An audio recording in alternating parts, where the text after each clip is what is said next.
नमस्कार दोस्तों, और मेरे चैनल में आपका स्वागत है। आज मैं ओंगडोरी के बारे में बात करने जा रहा हूं, जो एक असाधारण लंबी पूंछ के साथ चिकन की एक जापानी नस्ल है। हालांकि चिकन की अलग अलग नस्लें हैं, लेकिन ओंगडोरी सबसे अद्वितीय है। भले ही ओंगडोरी मुर्गियां मिलना मुश्किल है, लेकिन अगर आप अपने पक्षियों की कलेक्शन में कुछ अलग और दिलचस्प शामिल करना चाहते हैं, तो ये एक बेहतरीन विकल्प हैं। हिस्ट्री। माना जाता है कि ओंगडोरी की उत्पत्ति 17वीं शताब्दी में तोसा प्रांत में हुई थी, जिसे अब कोच्चि प्रांत के रूप में जाना जाता है। मूल रूप से ओंगडोरी सैमुराई द्वारा विकसित की गई थी, जो इनकी सुंदरता और शान के लिए इन्हें बेहद पसंद करते थे। ओंगडोरी मुर्गियों को अक्सर पालतू जानवरों के रूप में रखा जाता था, और उनकी लंबी पूंछ को मालिक के स्टेटस और धन का प्रतीक माना जाता था। कैरेक्टरिस्टिक्स। ओंगडोरी की सबसे विशिष्ट विशेषता इसकी लंबी पूंछ है, जो 10 फीट से अधिक लंबी हो सकती है। पूंछ लगभग 16 से 18 पंखों से बनी होती है, जो कभी छोटी नहीं होती है और लगातार बढ़ती है। ओंगडोरी मुर्गियां अपने विनम्र स्वभाव के लिए भी जानी जाती हैं। ओंगडोरी मुर्गियों को उनके चमकीले रंग के पंखों के लिए भी जाना जाता है। सबसे आम रंग लाल, काले और सफेद हैं, लेकिन ओंगडोरी को नीले और हरे रंग के पंखों के साथ भी पाया जा सकता है। हालांकि ओंगडोरी मिलना काफी दुर्लभ हैं, और जापान के बाहर केवल मुट्ठी भर ब्रीडर उनमें विशेषज्ञ हैं। नतीजतन ओंगडोरी काफी महंगा हो सकता है, और कुछ व्यक्ति तो उसको हजारों डॉलर में भी बेचते हैं। Care and management. ओंगडोरी मुर्गियों को उनकी लंबी पूंछ के कारण विशेष देखभाल और प्रबंधन की आवश्यकता होती है। पूंछ को नियमित रूप से तैयार करने की आवश्यकता होती है, ताकि उन्हें उलझने से बचाया जा सके। ओंगडोरी मुर्गियों को भी एक बड़े बाड़े की आवश्यकता होती है, ताकि वे अपनी पूंछ को नुकसान पहुंचाए बिना स्वतंत्र रूप से घूम सकें। ओंगडोरी मुर्गियों को एक आहार की आवश्यकता होती है, जो प्रोटीन में उच्च होती है।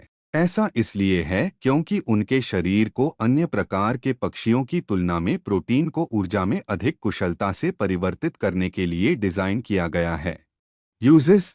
ओंगडोरी मुर्गियों को मुख्य रूप से सजावटी उद्देश्यों के लिए रखा जाता है। वे कभी कभी पोल्ट्री शो और प्रतियोगिताओं में भी प्रस्तुत किए जाते हैं। ओंगडोरी मुर्गियां छोटे पक्षी हैं। वे उच्च पर्चे तक उड़ने में सक्षम हैं, लेकिन नर ओंगडोरी के पास इतनी लंबी पूंछ के पंख हैं कि उनके लिए शिकारियों से बचना मुश्किल होता है। ओंगडोरी मुर्गियां अपेक्षाकृत बड़े पक्षी हैं, और उनके शरीर उड़ने के लिए नहीं बनाए गए हैं। उनके पास छोटे पंख और पैर होते हैं, और उनके पंख अन्य चिकन नस्लों की तरह वायुगतिकीय या एरोडायनामिक नहीं होते हैं। नतीजतन ओंगडोरी मुर्गियां आमतौर पर कुछ सेकंड से अधिक समय तक हवा में रहने के लिए संघर्ष करती हैं। ओंगडोरी को 1952 में एक स्पेशल नेचुरल ट्रेजर घोषित किया गया था।